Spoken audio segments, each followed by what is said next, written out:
it's a time when problems arise. I mean, physical problems. And it's a time when we commemorate the beginning of the siege against Jerusalem. That's another story. But just start being careful now, because the 3 weeks between the 17th of Tammuz and 9th of Av can get really dicey. So be careful. All right, the other thing is, it's wonderful to be back. And we have prayer on Wednesday night at 6:30 at our house. If you need directions, get directions from me. Or talk to Eileen and I, or email us, or something. And we'll get you directions. Now, we are in Baha'alotcha. I'm not going to even make you say that. Baha'alotcha. Baha'alotcha. Baha'alotcha. Ba means in, ha means the, alot means rising or lifting up, like aliyah, to go up to Israel. Cha means you plural. So it means in you raising up. And it's talking about the lights of the menorah. Now we're not going to talk about that. There's lots of things in this Torah portion. It's a huge, jam-packed Torah portion. But we're not going to talk about most of it. We're only going to talk about one little section. And to preface this, let's go to Acts chapter 15. If you don't know this, you need to know it, and you need to know it really, really well. Because this is kind of like the magic key. It's a secret. It's a hidden mystery that most believers don't even know. And it's the most basic, simplest, primary thing that the believers ever said. Acts chapter 15. It is the most primary thing that the believers ever said. And yet, most people don't read it, don't know it, don't even understand it. Some of you know it, so if you don't know it, you got to really pay attention here. Acts chapter 15. Everybody in this story are believers. Everybody in this story are believers. Some men came down from Judah and began teaching the brothers, unless you are circumcised according to the custom of Moshe, you cannot be saved. Who is this talking? Believers. These are believers talking. Now, the reason we're reading this is because as God restores his ways to the body of Messiah, there's going to be a lot of confusion. There's going to be a lot of craziness. You know, when a new baby comes, all the kids get jealous, or they get angry, or they get, you know, like really into the baby, and to the exclusion of everything else. All kinds of craziness happens. The house goes nuts. Everything gets out of order for a while until people figure out how to deal with it. As God restores Judaism, biblical Judaism, to the body of Messiah, the Gentiles are going to lose their minds. It's already happening. You know, the name Yeshua, the most simple thing in the world, went from Yeshua to Yehoshua to Yehusha to Yahashua. I think that's the last one, the last iteration of insanity. They're losing their minds because why? They don't know Judaism. So they don't know what to do. They don't know what's right. So, you know, we have to have compassion on them. But I'm telling you, as Gentiles get Judaism restored to them, it's just going to go nuts. It's already happening, but it's going to get much, much, much worse. So we got to know some basic things in order to stabilize the boat, so to speak. So Jews, Messianic Jews said to Gentiles, unless you get circumcised, you cannot be saved. These are believing Jews. They're Messianic Jews. So why would they say this? Because they didn't know what it meant for a Gentile to come to God. There was no such thing. It didn't exist. So they have this big giant meeting. I'm not going to go through the whole passage. But in verse 7, after there had been much debate, now that's all it says, after there had been much debate. But these are Jews, and they're passionate. These are Messianic Jews. They're even more passionate. So there might have been throwing things, I don't know. Maybe some punches, who knows. Peter stood up and said to them, "Brothers, you know that in the early days God made a choice among you, that by my mouth the Gentiles should hear the word of the gospel and believe it. And God, who knows the heart, bore witness to them." Verse 9, he made no distinction between us and them. Verse 12. And all the multitude kept silent. They were listening to Barnabas and Sha'ul. As Barnabas and Sha'ul started talking, now everything changes. Everything changes. Because this guy, Paul, Sha'ul, knew the mystery. Now, the name of the teaching is The Secret or Mystery of Eldad and Medad. And it's probably the most basic picture in the Bible of the mystery that God brought to the body of Messiah, which is Gentiles believing in the God of Israel. Nobody had ever heard of such a thing. Nobody had ever heard of such a thing. We take it for granted now. Gentiles get saved. Yeah, that's how it's supposed to be. But can you get this to the Ninos? But in those days, there was no such thing to Ninos as Gentiles believing in a Jewish Messiah. So it was very strange and very weird. And the multitude kept silent. They were listening to Barnabas and Sha'ul as they were relating what signs and wonders God had done among them through the Gentiles. This was just crazy talk. God did miracles with Gentiles? Why? Think of it this way. You have this fantastic babysitter. I mean, she's the best you've ever had. She does stuff before you even think of it. You want to give her more money than you got because she's so fantastic taking care of your children. She's a Nazi. Right? And God does miracles with her. That's how they thought of these Gentiles.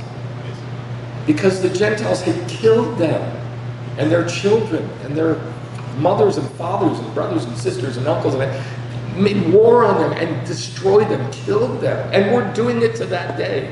And yet God was doing miracles among them because of Yeshua. This was completely new.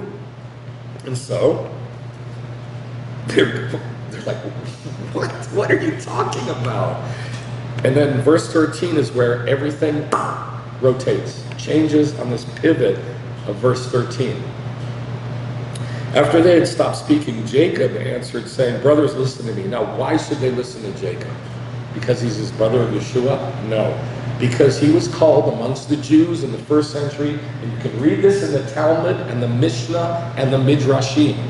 You know what he was called by the unbelieving Jews in the first century? Yaakov HaTzadik, Jacob the righteous. They didn't know what to do with this guy Jacob. He was a tzaddik. He was a miracle worker. He was the most righteous Jew in Jerusalem. He had authority to do this. And he said, Shimeon has related how God first concerned himself about taking from among the Gentiles a people for his name. And with this, the words of the prophets agree. Just as it is written. Look at me. What he's about to quote, nobody would quote. Nowadays, nobody even knows what he's quoting. And yet, it is the most pivotal, critical thing to understand about Gentiles believing in the God of Israel and having Judaism restored. After these things, I will return, and I will rebuild the Sukkot David. I will rebuild the Sukkah of David. And I will rebuild its ruins. I will restore it in order that the rest of mankind may seek the Lord. And all the Gentiles who are called by my name. It does not say that in the prophecy that he's quoting in Amos chapter 9. It doesn't say that. It says, God will restore Edom, all of those who are called by my name. Edom.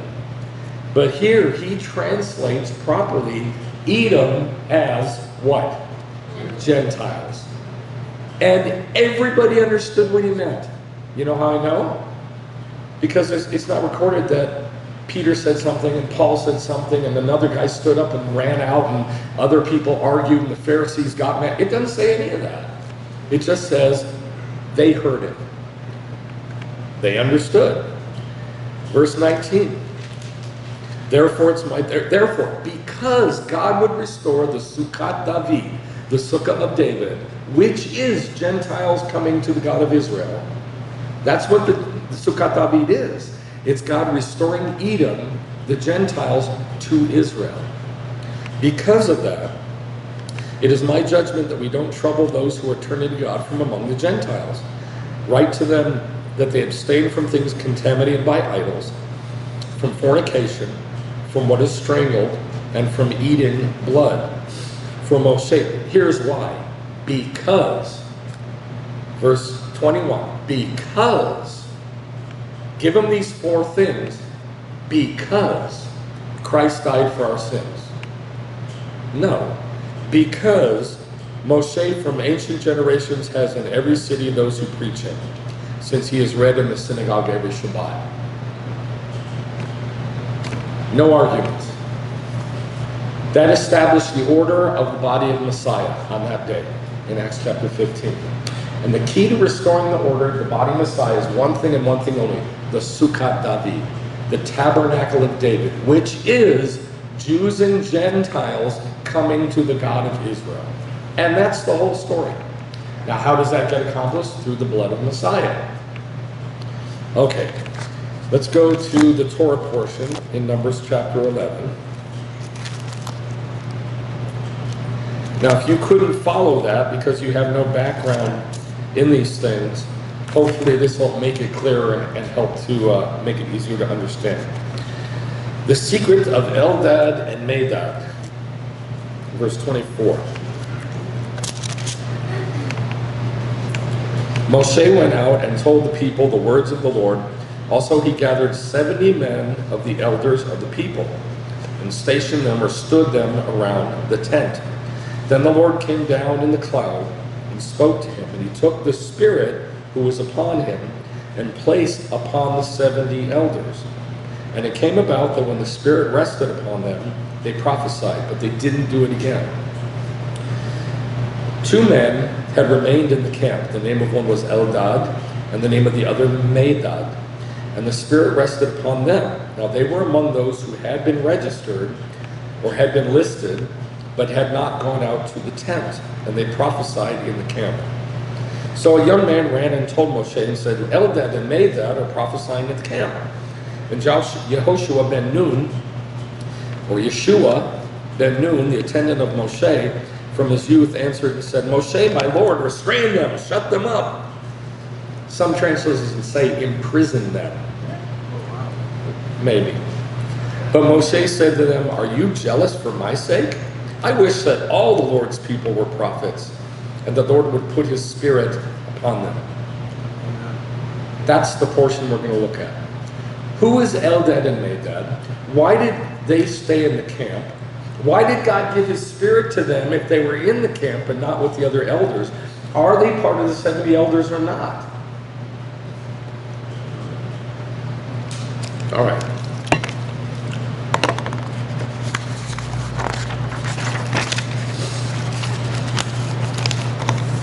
So we got some questions to deal with here. First question is, there's 70 elders, right? How many tribes are there? 12. How do you divide 70 into 12? You can't. So two of the tribes are going to get shorter. Yeah, it's going to be unfair to them. So you cannot divide 70 into 12 evenly. So you got a problem already. Now God did this. God said, go pick 70 elders. God didn't say get 72, so there'd be no strife. God said get 70, and he had to pick them. So there's a story in the Talmud that says that what Moshe did was he got 72 lots, and he wrote elder on 70 of them, and 2 of them were blank. And the reason, Rashi says, the reason he did this is because none of the tribes were willing to give up one of their guys. Everybody wanted to give 6. No, none of the tribes go, well, we'll give up one guy. So, did it this way. So, Eldad and Medad went to go get a lot, And there's two opinions about what happened. Number one, they either acted in rebellion or they were scared, afraid of failure. You know, like I'm not good enough to be an elder. So they did one of two things. They either didn't get a lot, or they got a lot and they didn't go with the rest of the guys because they got one that was not blank, or they got one that was blank. Nobody knows what happened. And here's why this is important. From the very beginning of Jewish people dealing with Eldad and Medad, they're left with what? Who are these guys? Are they good guys or bad? I don't know who they are. Are they good or bad? They're weird. I don't get it. I read 50 commentaries. That's not true. I read about 26 commentaries from the rabbis, and every single one of them end with the same thing. What? What happened? So they were either humble, or they didn't feel worthy to be called, or they didn't pick a lot in the first place, so they picked one that was blank, or they picked one and they had their elder on it, and they wouldn't go. Nobody knows. All right, here's the second question we got to deal with. Eldad and Medad, were they part of the 70 or were they separate from the 70? There's two opinions. This is important that there's two opinions. Number one was from Hizkuni, 13th century. He says, oh, and by the way, when I say there's an opinion, this means that like the guy Hizkuni, he brought together all the commentaries from the rabbis from the past, assembled them together and said, this is what we got. Two different guys did that, assembled all the facts and ended up with completely opposite ideas. Hizkuni said they were not among the 70 who were chosen. Since they were worthy, the Spirit rested upon them and they prophesied. So he says they were not part of the 70. Got it? Yeah. So in other words, they're separate. They're separate from the elders of Israel. And here's Rashbam from the 11th century, 11th to 12th century. Eldad and Medad were part of the 70 as indicated by the text. Verse 26 says they were listed among the elders, didn't it? Yep. It said they were listed among the elders, and insists that they did not go out because they were particularly humble people. The story may be seen as epitomizing the rabbinic dictum, whoever flees from leadership, leadership pursues him. So if you run away from leadership, leadership finds you, catches up to you, because you're humble. All right, two completely opposite opinions, and yet they're reading the same stuff. This is important because they're left with who the heck is Eldad and Medad. Are they part of us or are they not part of us? Are they in the camp or are they outside the camp? Are they good guys or are they bad guys? We don't know. All right, here's the third question. What did Eldad and Medad prophesy? It says they were prophesying, right? What did they prophesy? Well, here's what the rabbis said. Rabbi Abba, he's just called Abba, which means daddy. He said Moshe would die. They prophesied that Moshe was going to die and that Yeshua would bring Israel into the land. That sounds good, right? Right? You don't think it sounds good? Well, the rabbis say this is the worst thing they could have done. Why? Because their rabbi is right in front of them and they're prophesying about his death. That shouldn't be for them. That's like a disciple raising themselves up above their rabbi. Some of the rabbis said they should have been stoned for doing this. So they look at this as really, really bad. And then there's the Rabbi Hanin, Abba Hanin, said that they prophesied about the quails with these two words. Arise, quails! Arise, quails! They just kept saying it over and over and over again. That's pretty good because it's a current event, right? Prophets are supposed to talk about current events, get you ready for it, help you deal with it. But it's also bad. It's also bad because God said he was going to do this secret thing that he wouldn't even tell Moses about.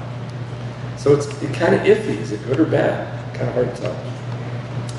And then They foretold the battle of Gog and Magog in the day of the Lord. That's all good. There's nothing bad about that, because they were taken to the day of the Lord and they prophesied what they saw, just like all the prophets.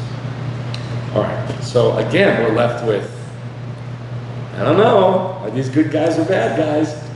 Kind of hard to tell, at least for the rabbis. If you think you know more than the rabbis, we need to talk. But they couldn't tell. The rabbis, none of the sages could tell if these were good people or bad people, if they're in us, if they're with us or against us, if they're in our camp or outside the camp. All right, now here's a couple statements about, are they good or bad? This is by Hillel Newman from the Department of Jewish History from Bar-Ilan University. This guy's really good. He's a fantastic student. He really looks at the text very carefully, and he says this. The 70 elders, they prophesied but did not yasafu. Velo yasafu. Velo yasafu. Now, the way we read that in English is, and they didn't do it again. They prophesied, but they didn't do it again. Why? Why didn't they continue to prophesy? That's the question. That's what we want to know. The Aramaic translation of onkelos, which is a paraphrase of the Bible in the first century, says, once the elders had begun to prophesy, they did so without cessation. Conversely, the Sifri, this is probably the most ancient midrash we have, states that while they did prophesy on that particular day, they ceased to do so thereafter. That is, they prophesied just for that occasion. Of Eldad and Medad, it says the opposite. It says they prophesied in the camp. So he reads that, the Sifrei reads that as, Rashi says the same thing. Rashi agrees with the Sifrei. Sifrei is the name of the book, by the way, it's not a person. Sifrei is probably the oldest midrash we have on the Bible. And Rashi is probably the greatest commentary on the Bible. And they agreed. Rashi says they prophesied until the day of their death. Ooh, that's pretty good, right? So does Rashi think they're good guys or bad guys? They're good guys. They prophesied to the day of their death. Why? Because they did it in the camp among the people. Now here's another statement. Rabbi Yisroel Fran. Now this guy's, he's still alive today. Eldad and Medad, they did not need the borrowed prophecy from Moshe Rabbeinu, our teacher Moses, employed by the other elders in the tent of appointment. They had their own prophecy, and it was superior of the other elders. Now think about this. Superior to the elders of Israel, which are the highest of the high in Israel. The ones, it says in the Avot, in the Talmud, we're supposed to read it every Shabbat. It says God gave the Torah to Moses. Moses gave it to Joshua. Joshua transmitted it to the 70 elders. And that spread it to all of Israel. So, and by the way, before the prophets. So the 70 elders are the highest thing in Israel except for Moses. And this says, they had their own prophecy, and it was superior to those of the other elders. According to Rashi, the other elders only prophesied for one day, and then it stopped. Eldad and Medad, however, continued to have the gift of prophecy. Their prophecy was, look at this, was more pristine, holier, and more genuine and longer lasting than that of the other elders. But they're not among the elders. But they are. But they're not. So even after these two fantastic statements made about Eldad and Medad, even after this, we're still sort of left with, are they good guys or bad guys? Who are they? They're obviously fantastic, but they're not amongst the elders of Israel. It's very confusing. And we're supposed to be confused by this. Let's look at their names. We're supposed to be confused. We're supposed to be like, I don't know what to do with these guys. Their names, Eldad.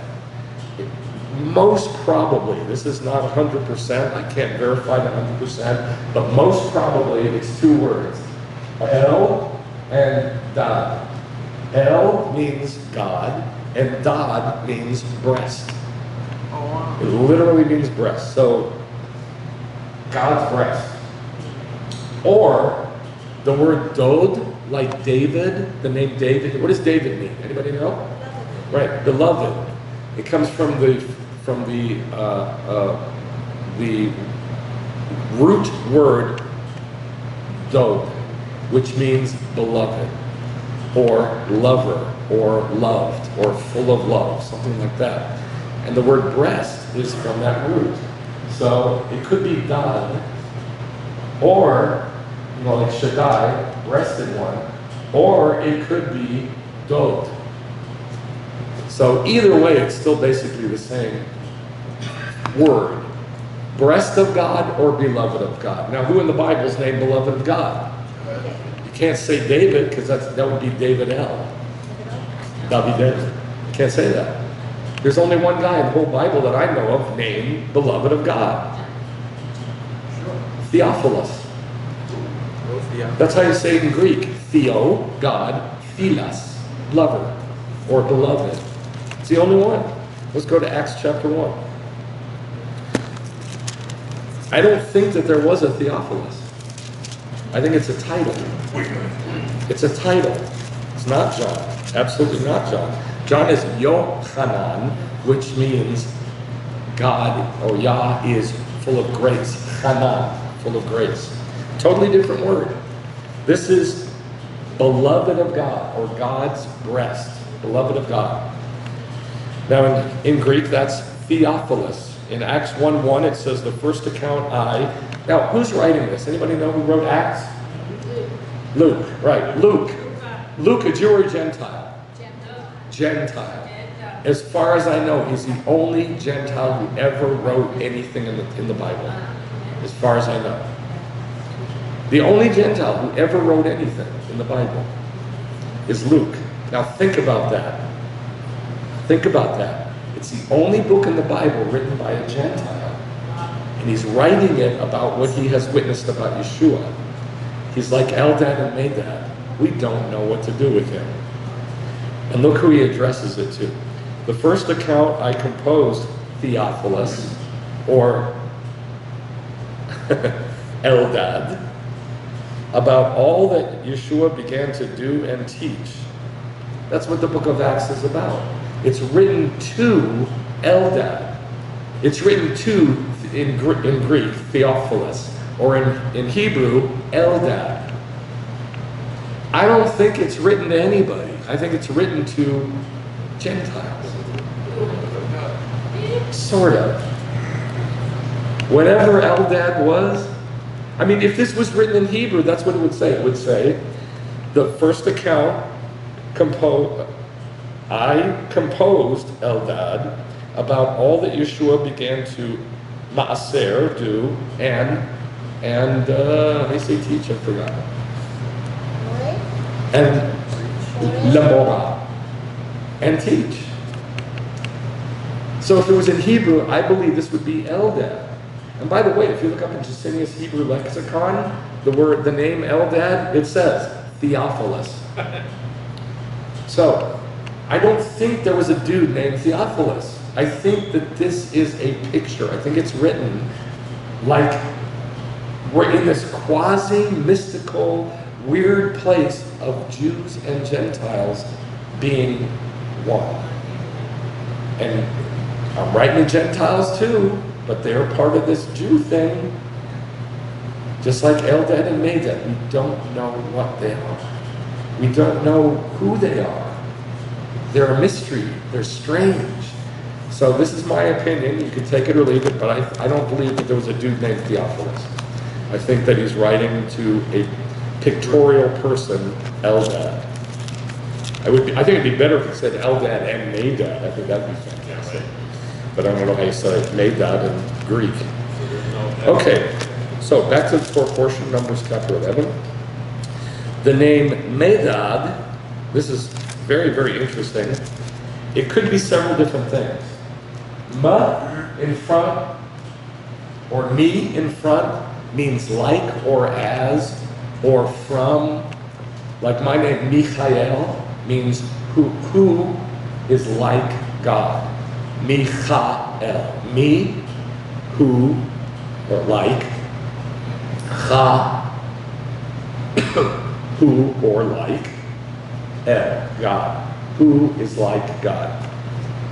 Both me and cha can both be translated as me can both be translated as who or as or like. Both of them. So this ma or me in front could be several different things. It could be like or from, and then dad meaning breast. So medad could mean like or from the breast. Could be that. It could be madad, which means to stretch out, to measure length, to mete out to somebody, to measure out. The word midah means measure or length. What Bible story has the word midah in it? Anybody know? What Bible story has the word midah in it? Midah. They're writing on the wall? Right. They're writing on the wall, the book of Daniel. Remember the fingers wrote, measured, weighed, and weighed and balanced it and found wanting. But this is the word that's used. Midah. Measure or length. Medad, if you just look up in Hebrew, in the lexicon, Medad, the day, Medad, it means flight. It says flight, arise, flee, which is just weird. What does that mean? Well, it comes from midah, to measure or length, and it means this, like you count the cost of something coming at you, and you're out of there. Now, that's how they translate it. It might be. These are all mights, but I know this. There's a dude in the Bible whose name puts both of their names together in one guy. And his name means what Eldad and Medad are. His name is Almodad. Almodad. He's in Genesis 10:26. In the genealogies after the flood, and it's going toward Abraham, there's this dude named Almodad. Now the word al means no or don't. Like al tira Yisrael. Don't fear Israel. Don't. Al. So al means don't or no. And then modad, we already know what modad means. What does modad mean? What does modad mean? To count or measure or length or list or something like that. To count or list. So al-modad means he who is not counted. The guy's name, al-modad, means he who is not counted. And guess what? He wasn't. He only shows up one time in the Bible, and then he's gone. His father, Yoktan, is not listed in the genealogies. Just disappears. And his name means he who is not counted. Well, was Eldad and Medad counted with the 70 elders? Did it say they were counted? No. Yes, they were. Did they show up at the tent? Very good. Did they show up at the tent? No. To be counted? No. It said that they were listed on the list of the elders, didn't they? But they weren't counted at the tent. And this guy just kind of disappears from history. So he's a mystery. He's a mystery to history. Just like Eldad and Medad. Isn't that strange? So we keep coming up against the same thing over and over and over. Who are these guys? Are they good or are they bad? Now, this is my opinion.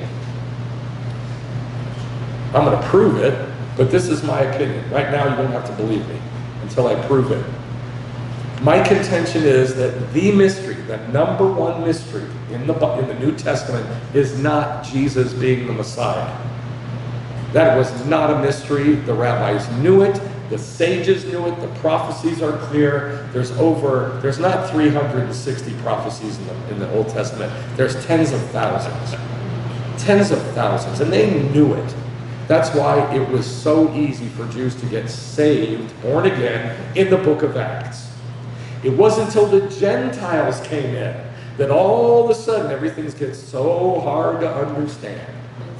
But in the first century, when it was Jews who believed in Yeshua, it happened like that. It was easy. It was a natural, taking a natural branch and sticking it into a natural tree. And it took. Easy. The mystery in the Bible is not Yeshua being the Messiah. The mystery in the Bible is Gentiles. That's the mystery. What the heck are we doing with Gentiles? What do we do with them? Why are they here? Why are they even in this thing in the first place? That's why it was so very, very difficult for the Messianic Jews to figure this out. Now, this is a quote from my book, When All the Pictures Are Restored. It's in the Sukkot chapter. And I don't often quote myself, but I couldn't find a better quote, so I'll just quote myself. I'm sorry. It's in the Sukkot chapter. I even put the page number for you, dear. Page 769 and 770. An unknown part of God's will, the Gentiles would come into the body of Israel through the Messiah. In the mystical apocalyptic writings, it had been called the eschatological congregation. One of these writings was the book of Enoch. In it, the congregation of the righteous, called by later scholars the eschatological congregation. In that book, Enoch prophesied of a huge congregation comprised of both Jews and Gentiles. By the way, when was Enoch alive? Genesis when? We know exactly when. He's only quoted one time. It's in the book of Jude. You don't know? Seventh from Adam. That's what it says in the book of Jude. Seventh generation from Adam, before the flood. And Enoch, in the book of Genesis, said there would be a huge congregation comprised of Jews and Gentiles. Unheard of in Jewish history. Unheard of. And yet he said it, prophesied about it way back in Genesis. And he said, comprised of both Jews and Gentiles, who would be righteous. This was a deep, concealed mystery, and one that sounded almost insane to the Jewish people. Now, I couldn't find a better quote, that's why I quoted myself. But still, it gives you an idea of what's going on here. And here's two quotes from the book of Enoch.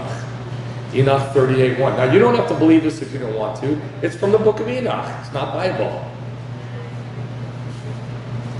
Although that's going to paint yourself into a corner if you don't. Right.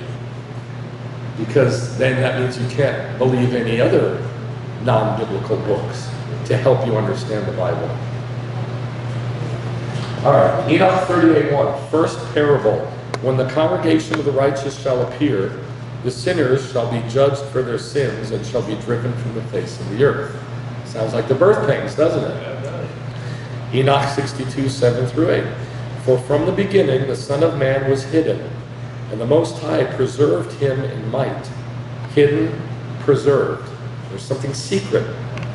And revealed him to the elect. And the congregation of the elect and holy shall be sown.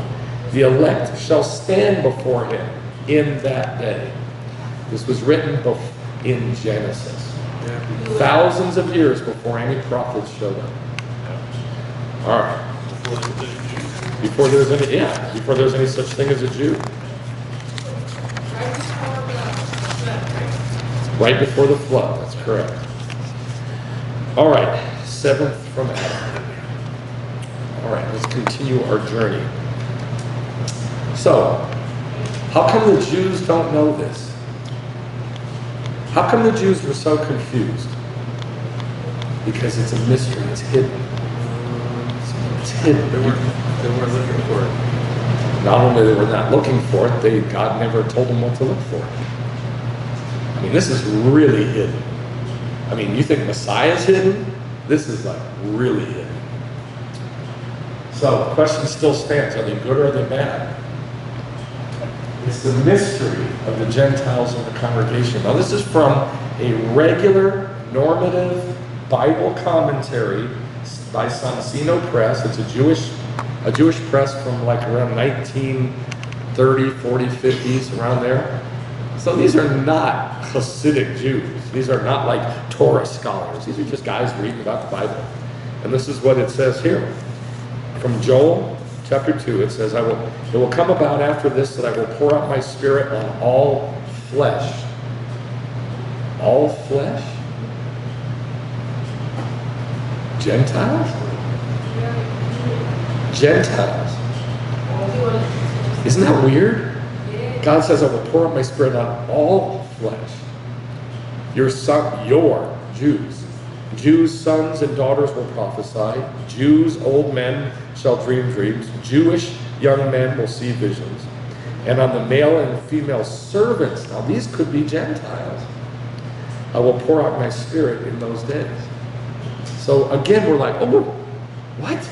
There's a hint of Gentiles being in this thing. Well, they picked up on this, and this is what they say. After this, the word acharit, afterward, which means the Messianic age. In that day, the day of the Lord, the kingdom. The prophet now declares that the Holy Spirit of prophecy also will be bestowed on young and old. In the future, it will be the possession of, what does that say? Oh, possession of all. It sounds so small and insignificant, doesn't it? This is life-shattering. Gentiles are going to get the Holy Spirit? I see you think about this now, it's like, oh, of course, no big deal. This is a huge deal. The whole world is upside down. But when it's flipped right side up, we're going to see how bizarre it is for a Gentile, a Nazi, to have the Holy Spirit. Think of it that way. That Nazi got born again and got full of the Spirit. Think of it that way. What's the worst of the worst you can think of?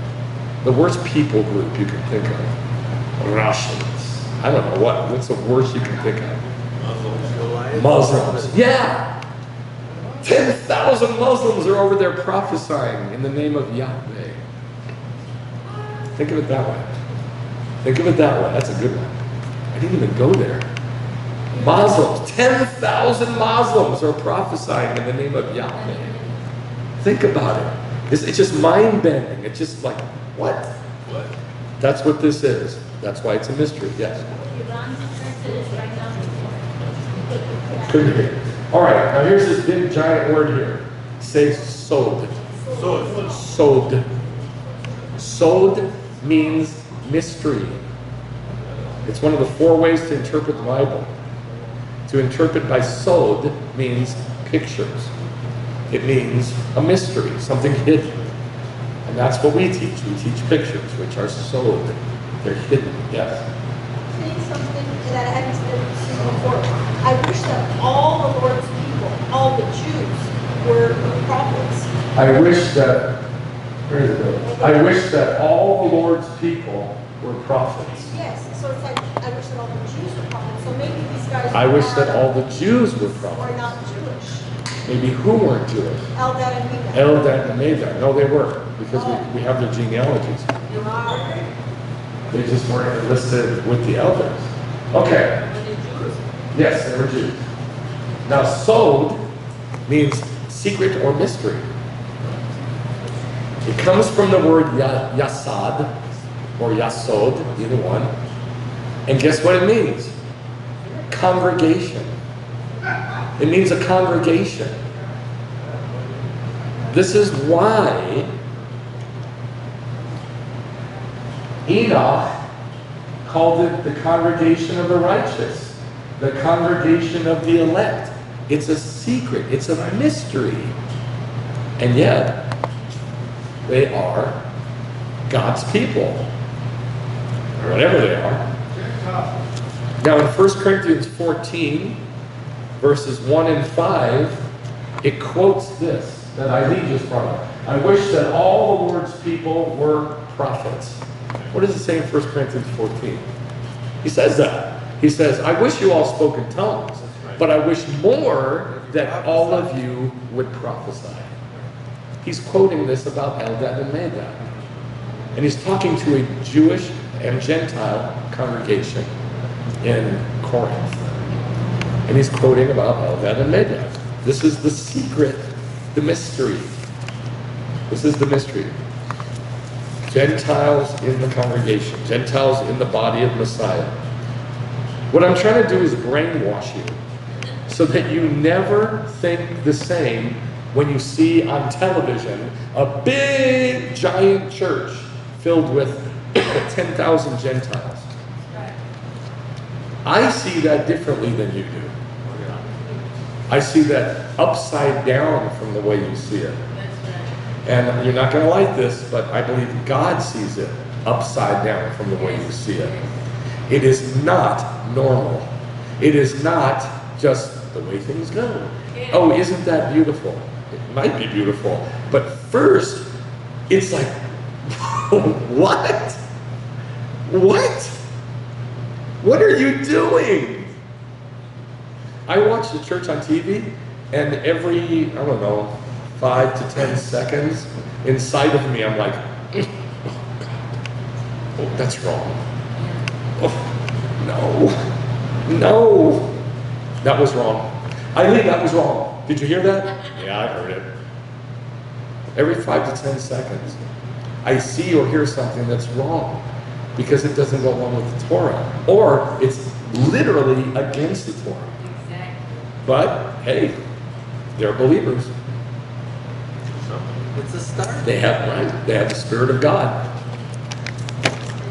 But what you have to do is try to regain, recapture this thing that we've gotten rid of in the body of Messiah, which is, what are Gentiles doing here? So they do have the Spirit of God? Of course they have the Spirit of God. Of course they do. Just like Eldad and Medad. What are you doing, Eldad and Medad? That's sort of wrong. It's wrong, but what? And Moses goes, Joshua, shut up. That's cool. I like it. I wish everybody had that. And that's kind of how I feel when I'm in a church, teaching in a church, invited to a church, watching a church on TV. That's how I feel. I feel like, man, I wish everybody had that. That is so wrong. It's just so wrong. But I wish everybody had that. It is very much a contradiction. Now listen, try to follow what I'm saying. We've lost this. As I'm saying it right now, you're feeling like, I don't know if that's right. It doesn't sound cool. Because we've lost this. Remember in Acts 15, who was the first one to stand up and say, you know, God chose me to reach the Gentiles? Who was that? Peter. He was the first one to say it. And that got everybody's attention. Oh, God, you're right.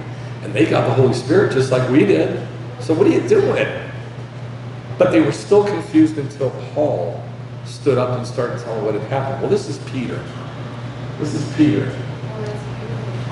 And he's on a rooftop in Jaffa. And let's go to Acts chapter 10. He's on a rooftop at lunchtime, and he's dreaming about food because he's hungry. Three Gentiles have come from the house of Cornelius. And at the moment that Peter is on the rooftop, dreaming about food and praying, basically, these three Gentiles show up at the courtyard downstairs. Right at the moment that he's praying. Let's go to verse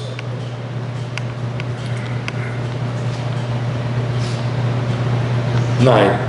On the next day, as they were on their way, the three Gentiles, and approaching the city, Peter went up on the housetop about the 6th hour, that's noon, to pray. He got hungry. He was wanting to eat. But while they were making preparations for the food, he fell into a vision, not a trance, a vision. And he saw the sky opened up, the Shemayim, the heavens opened, and a certain object like a great sheet coming down, lowered by arba kanfot. What is arba kanfot? The four corners. That's how you say arba kan. That's how you say four corners. What is arba kanfot in Judaism? Talit. The talit. This is called my arba kanfot. And he saw a huge thing, like a sheet, lowered by its arba kanfot. That's this.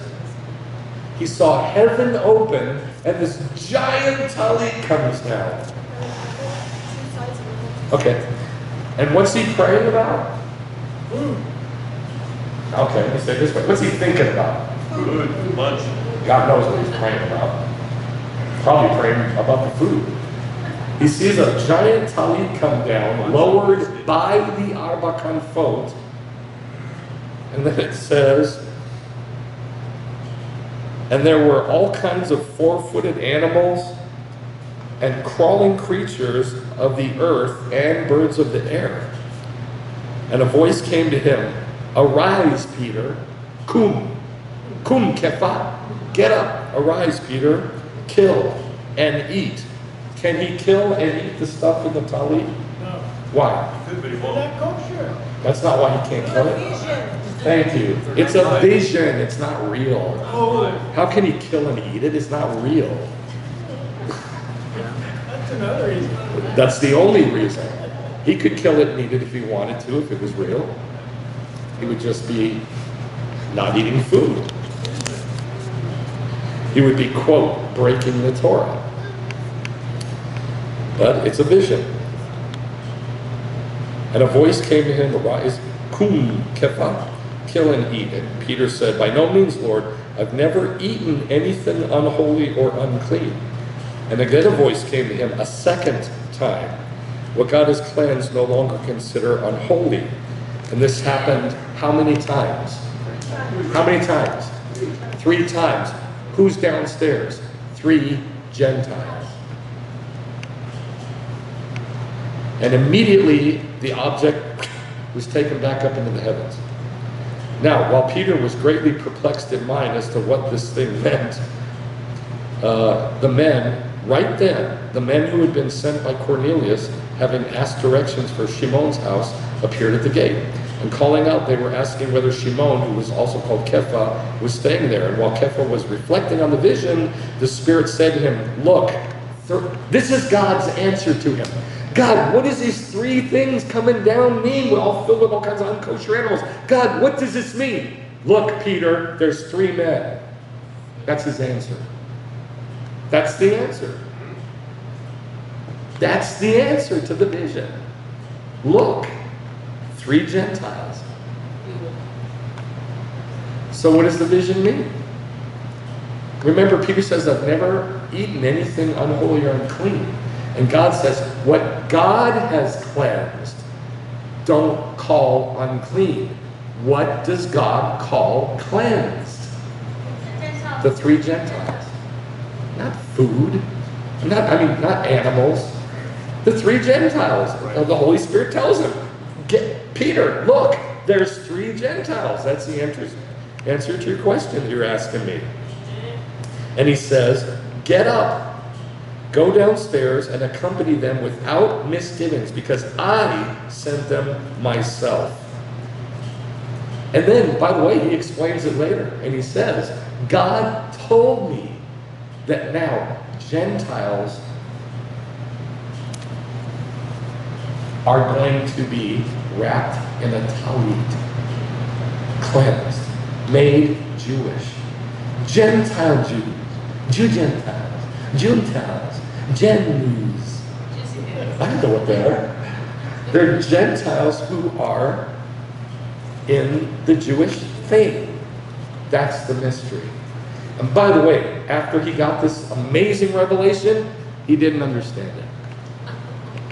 He didn't understand it. He thought he understood it, but then when he met Paul, it says in Galatians, Paul says, you know what, I saw Peter, and I rebuked him to his face and said, what are you doing hanging out with the Gentiles, living like a Gentile, and then when the Jew boys from Jerusalem show up, you turn all super Jew on me. That's what he says. And Peter got all, shamefaced and said, you're right. And he even says in 2 Peter 3:16, I've read Paul's letters. There's stuff in there that is hard to understand. Well, you want to see what that is? It's hard to understand? Sure. I used to think it was just pictures. I don't think that anymore. It's hard to understand pictures, but this is harder. It's the sode. This is what's hard to understand in Paul's writing. It's the revelation that Sha'ul got that pictures brings Jew and Gentile together. And there's nothing else that can do it. The blood of Messiah can only do it if people are focused on the pictures. I'm going to show that. I'm going to prove my point to you. Here's the mystery. Go to Romans chapter 11. It's the very first time it shows up in the New Testament. And no surprise, it's about Gentiles being grafted into Israel. And he calls it the mystery. Romans chapter 11, verse 25. I do not want you, brothers, verse 24. If you, Gentiles, were cut off from what is by nature a wild olive tree, and were grafted contrary to nature into a cultivated olive tree, which is Israel, how much more shall those who are natural branches, the Jews, be grafted into their own olive tree? That's why it was so simple. In the first century, Jews got born again in droves. And by the way, in Acts it says that the priests, the Kohanim, thousands of them believed in Yeshua. Thousands of priests believed in Yeshua. It was easy. It was so that all the pictures were right there to see and understand. Verse 25, for I don't want you, brothers, to be uninformed of this mystery, lest you be wise in your own estimation, that a partial hardening has happened to Israel until the fullness of Gentiles comes in. When he said this, it must have been earth-shattering to the Messianic Jews. What are you talking about, Gentiles coming in? That's the mystery. That's the mystery. Romans 16, verse 25. But before we read verse 25, I just want to skip through here real quick. Verse 1, Phoebe. Verse 3, Prisca and Aquila. Verse 5, Epaenetus.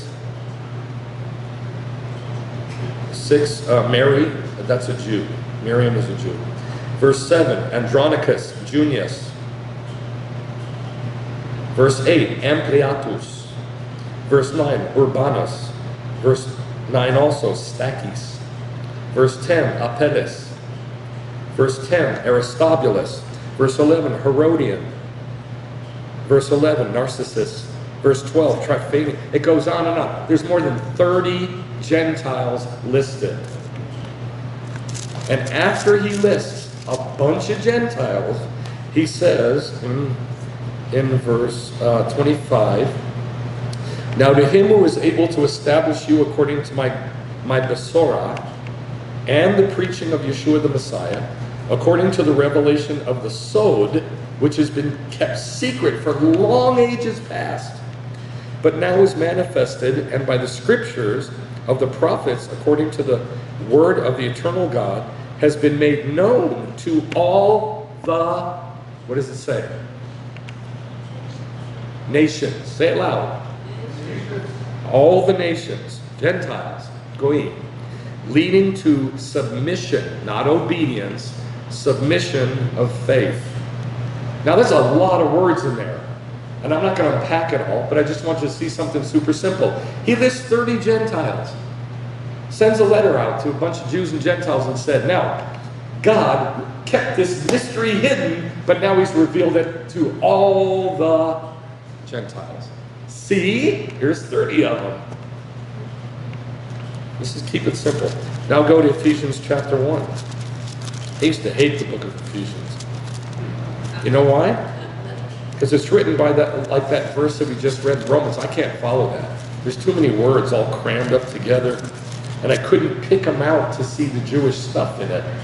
Now I can pick out more to see the Jewish stuff in it. But you know what? This book has more of the mystery in it than any other book. And I've heard Gentiles teach on Ephesians for 40 years. I didn't understand a word of it. Not one word. Because they never reference anything Jewish, ever, in the book of Ephesians. That's why I didn't like it. Ephesians 1:9-12 says this. He made known to us the sode of his will, according to his kind intention, which he purposed in him. Well, what is his will? With a view to the administration. Now, this word administration is one that I would read it and just go, I don't know what that is. It's going to come up again later. He's going to explain what he means. The administration suitable to the fullness of the times, that is the summing up of all things in Messiah, things in heaven, things on the earth. Also, we have obtained an inheritance, having been predestined according to his purpose, who works all things after the counsel of his will. Now, there's a lot of stuff in there. I don't understand half of it, because I don't know what it's quoting. But I do know what he's quoting when he talks about the sode. So what did he say the sode was? He said, God revealed the mystery, the sode, and the administration of the Besorah. Now what he's going to do is he's going to take the Besorah, which is the gospel, about Yeshua, and he's going to take the administration and put them together. So you know what he's talking about. They knew what he was talking about. I didn't. Ephesians chapter 3, verse 2. If indeed you have heard of the stewardship of God's grace, which was given to me for you, that by revelation there was made known to me the sode, the mystery, just as I wrote before, briefly, and by referring to this, referring to what? Referring to what? Referring to what? What he wrote about before. Referring to this, what I wrote about before, when you read, you can understand my insight into the sode, the mystery of Messiah. So now he says, I wrote about it before, whatever it is, and that thing you can understand now because it's the mystery. It's the mystery of the Messiah. So he says, let's keep reading. What verse are we in? 5. Okay. Verse 5. Which in other generations was not made known to the sons of men, as it has now. It's been revealed to his holy apostles and prophets in the Spirit. To be specific, that the Gentiles, that's it. That's it. That's the sode. You want to know what the sode is? That's it. That the Gentiles are fellow heirs and fellow members of the body, and fellow partakers of the promise in Messiah Yeshua through the Besorah. So now he weaves together the sode with the Besorah, which is the Messiah. But he also weaves together the sode with the Gentiles. So the mystery that Paul got, that this great, amazing revelation, is not that Jesus is the Messiah. It's that Gentiles can actually be part of this thing. That's the mystery.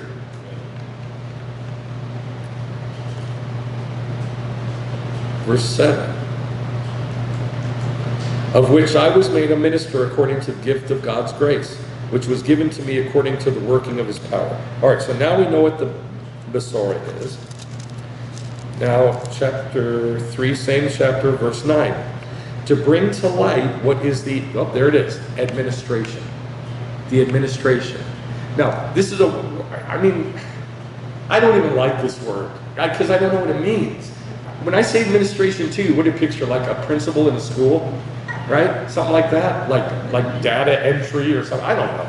Administration, I didn't know what it was. You know what it is? It's the Gentiles. It's like giving, like specific Gentiles. Specific. It's working with Jews and Gentiles to get them.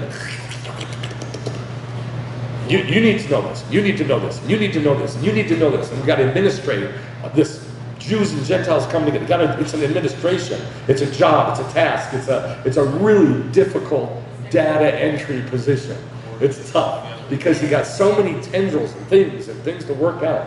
That's the administration. But it's only administration if it's with Gentiles. He never says it about the Jews. Never. Why? Because the Jews had their administration. It's called the Torah. In Numbers, God says, you go out this way. This tribe, then this tribe, then this tribe, then this tribe, then this tribe. That's your order. Gentiles didn't have this. See what I'm saying? With Gentiles, it's a frickin' free-for-all. It is. It really is. You can laugh. That's fine. You're right. It's a mess. It's a free-for-all because there's no administration from the Torah. But now, as Gentiles are coming into Judaism, our administration is like Paul's administration to how do you get Gentiles? They're just like crazy, just all over the place, and get them to fit and mesh with Jews who are all about it's done this way, it's done this way, it's done this way, it's done this way, and you don't break that. And then Eldad and Medad come along and go, I'm going to prophesy over here because I want to. And then God says, I like that. That's cool. That's the administration. All right, so the the secret is Gentiles coming into the Jewish thing. That's what it is. Now, Ephesians chapter 6 is another one.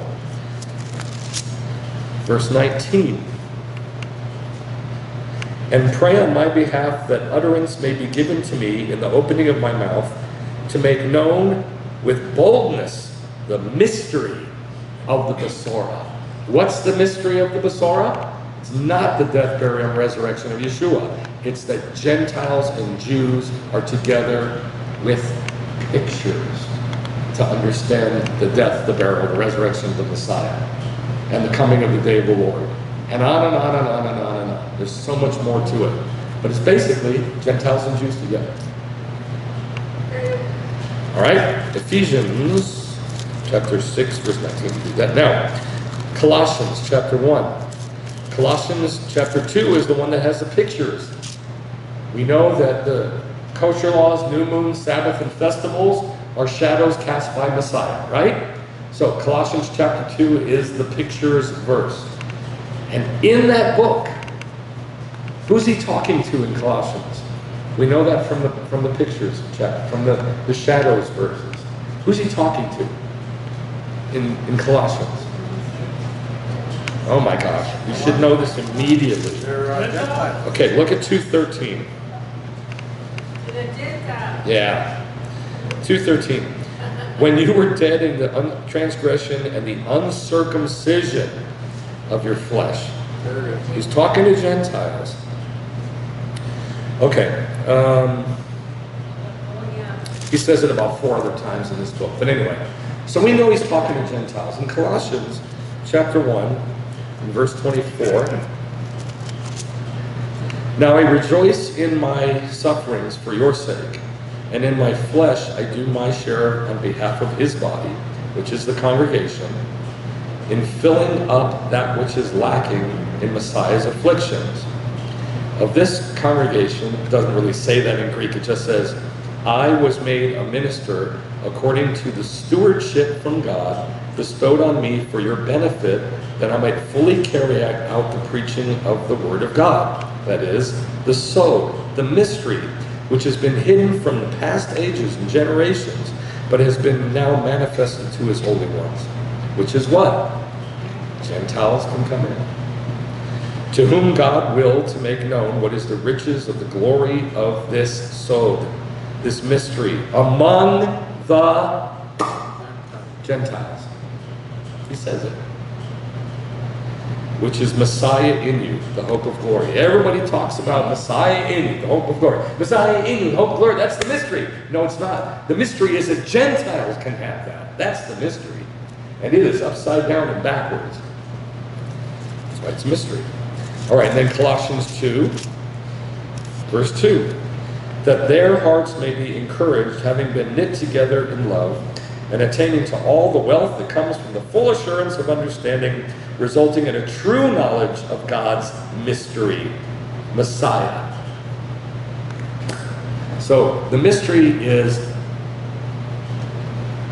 Hagoyim, the Gentiles, and the Besorah, the gospel. And they come together. And then in this chapter is about the pictures. Right after he talks about the mystery, he gives a passage about the shadows cast by Messiah, which is Judaism. So this is why I said earlier, and I'm going to say it again, the mystery is, it only works with pictures. It does not work with the curse of the law. It doesn't work with laws at all. Eldad and Medad didn't follow it, but they did the right thing. All right, Colossians chapter 4. Praying at the same time for us as well, that God may open up to us a door for the word, so that we may speak forth the sode of Messiah, the mystery of Messiah, for which I have also been imprisoned. So, we know what the mystery is. The mystery isn't Jesus Christ born, died, raised again. That's not the mystery. That's the pictures. The Besorah, the gospel, is the whole story of Israel up until the day of the Lord. Now I'm going to tell you one last thing, and I'm done. The last thing is this, that when Eileen and I, before we got married, I would not ever marry a Gentile. Never. As evil. That is how our people got deluded and destroyed. I would never do that. And this was after I was a believer. And for all we knew, Eileen was a Gentile. That's what we thought. This is before she found out that her family was Jewish family that converted en masse to Catholicism in 15-something. 1550s, I think it was. I can't remember. No, it was in 1500s. And she found a book that documents it. But this was before that. One of the verses, please pay attention. One of the verses that convinced me that I could marry her as a Gentile was in Isaiah, the last chapter, which says that in the day of the Lord, God would take some of the Gentiles and make them priests. That's the fallen Sukkah of David. That's the fallen Sukkah of David. That's the mystery. That's what caused me to marry my wife, was the mystery. When I unlocked that key, that mystery, God revealed that mystery to me, that was it. I didn't need any more convincing. And I started praying about it, and then I asked Eileen to marry me. Because God had already said he wanted us to get married. And I was like, you out your mind, Lord. You crazy. What are you, Eldad and Medad? You're out your mind.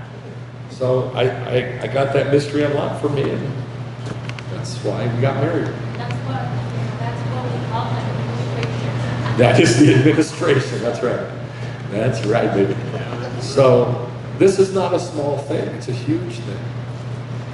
And if you really want the Spirit of God to talk to you, you really want to hear the Spirit of God, you really want to know what the Spirit of God is saying to you, you got to go through it, through Israel and through the Torah.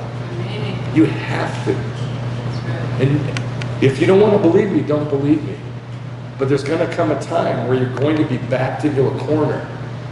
You're going to paint yourself into a corner with all your mishigas that goes on in our heads, because we all have it.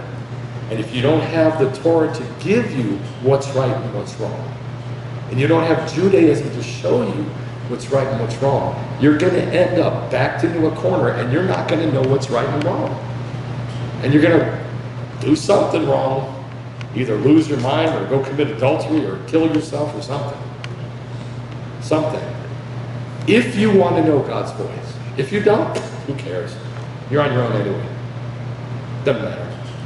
But if you really want to know God's voice, if you really want to hear Him and understand what the Spirit is saying, you must go through the camp of Israel to get it. That's pictures. Let's pray. Thank you for the sode, the mystery of your Besorah, your gospel, your history, your long, long, long, never-ending story of your love for Israel, and that you've invited the Gentiles into that love. And Lord, I ask that more and more, with increasing severity, you would force your body into that corner. That you would force your body into looking up to you and to hearing your words about this mystery, that Gentiles can come into a Jewish thing and not the other way around, Lord. I ask that more and more you would restore your ways to your body, and that you would help us administer it, and to get rid of the mishigas and the craziness that is being brought into your body through Gentile ways. And that you give us the wisdom, give the Jewish people that know you the wisdom to take our stand and to say, this is right and this is wrong, and here's why. We love you. And Lord, I ask that you would show us how to teach properly. Show those of us who know pictures how to teach it properly, with love and fear. In the name of Yeshua. Amen. Shabbat Shalom. So the mystery, Judaism